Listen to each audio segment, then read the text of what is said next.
Sebenarnya awalnya saya tidak percaya. Seorang artis Thailand sedang tayangan langsung. Dia mengambil sebilah pisau dan berkata, "Saudaraku, saya ingin mati. Silakan memilih saya. Potong tenggorokan tekan 1. Potong nadi tangan tekan 2. Walaupun para penonton tidak percaya, tapi banyak yang menonton karena bosan. Para penonton terus mengundi.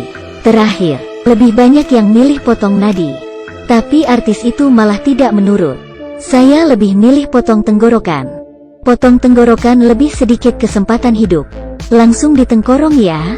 Kemudian, di bawah 500.000 penonton, gadis itu jatuh di lumuran darah.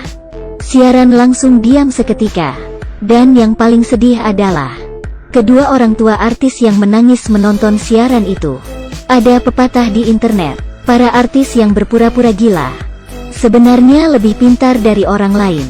Kemudian, Jennie bangkit dari lumuran darah. Benar saja, semua itu palsu. Ini adalah drama Jennie dan Nano. Hanya untuk menyingkirkan orang tua Jennie yang menjijikkan. Orang tua Jennie tidak pernah bekerja, tapi mengendarai mobil mewah, tinggal di rumah besar.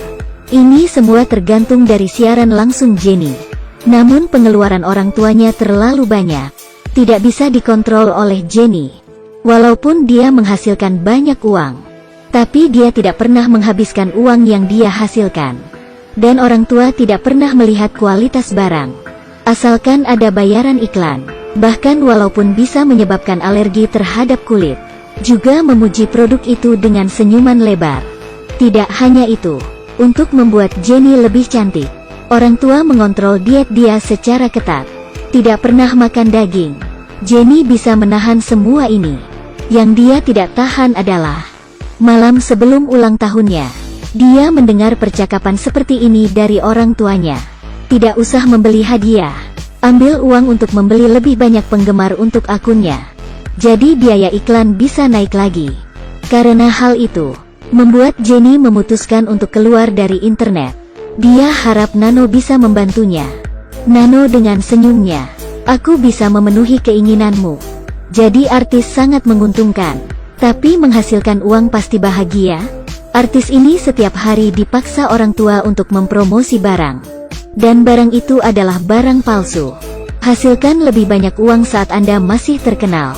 Dia benci hari-hari berakting di dunia online. "Saya ingin mati." Dia tidak ingin terus dikontrol oleh orang tua dan penggemarnya. Sehingga dia meminta bantuan teman baiknya untuk berpura-pura mati di tayangan langsung. Dia membohongi semua orang dan berhenti.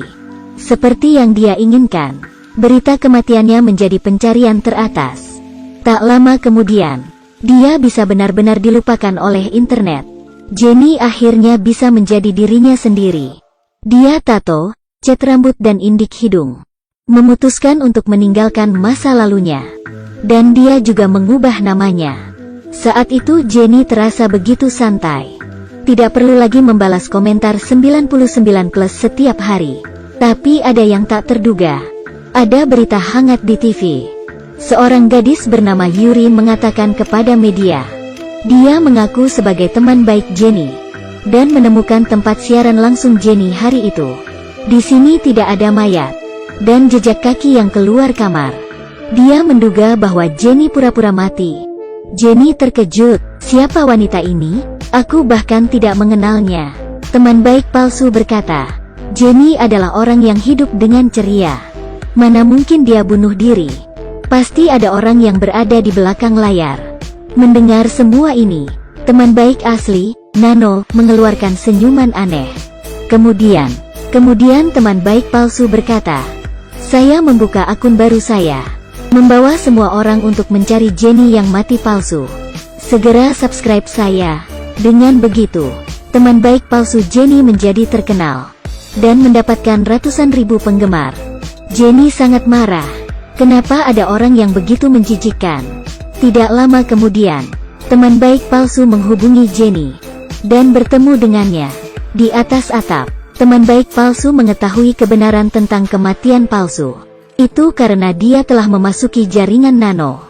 Jaringan Nano penuh dengan fotonya. Sebenarnya tujuan Yuri bukan ingin terkenal dan menjadi artis, tapi ingin membalas dendam, dan tidak biarkan musuhnya Nano bersenang-senang. Saat kembali ke kamar, Jenny memberitahu Nano dirinya menyesal. Saya ingin pulang. Hahaha. Rupanya, jauh sebelum mereka menerapkan rencana, Nano sudah memperingatkan Jenny. Setelah rencana dijalankan, Anda tidak akan pernah bertemu orang tuamu lagi. Apakah Anda yakin ingin melakukan ini? Mereka parasit yang saya simpan. Aku akan lebih baik tanpa mereka. Jenny sangat kesal. Dia menyesal meninggalkan rumah. Menyesal mendengarkan Nano. Dan itulah yang Yuri ingin lihat. Saat Nano tertidur, Jenny mengikuti instruksi Yuri dan menusuk pisau ke Nano. Kemudian memalsukan tanda pertarungan di lokasi, menggambarkan luka di tubuhnya. Berpura-pura dia sedang membela diri.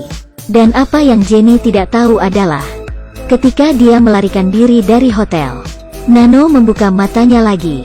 Jenny sambil melarikan diri sambil tanyangan langsung, berpura-pura kasihan, dan berkata bahwa kematian palsu sebelumnya dipaksa oleh Nano.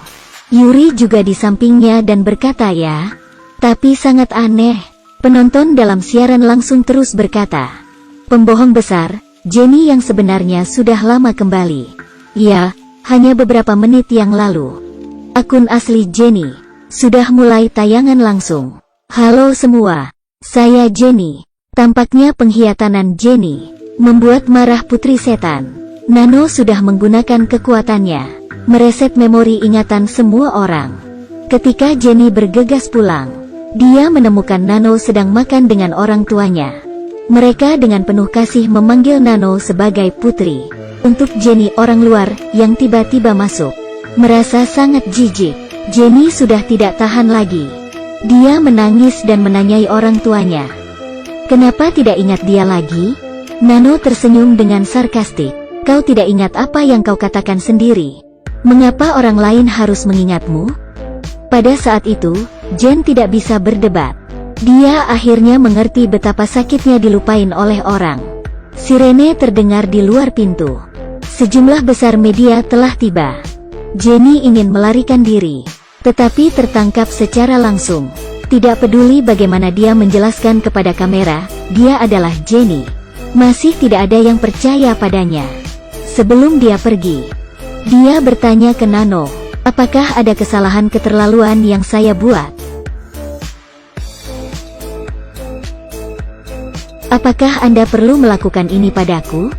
Tugas lain telah selesai. Tapi kali ini Nano tidak senyum seperti biasanya. Sebaliknya, dia terdiam. Apakah pertanyaan Jenny itu membuat Putri Setan mulai mempertanyakan dirinya sendiri tentang kebaikan dan kejahatan di dunia? Selanjutnya, cerita seperti apa yang akan terjadi padanya? Baiklah, aturan lama. Jika masih ingin mendengarkan cerita Nano, jangan lupa like dan subscribe ya. Terima kasih sudah menonton. Sampai ketemu lagi. Bye-bye.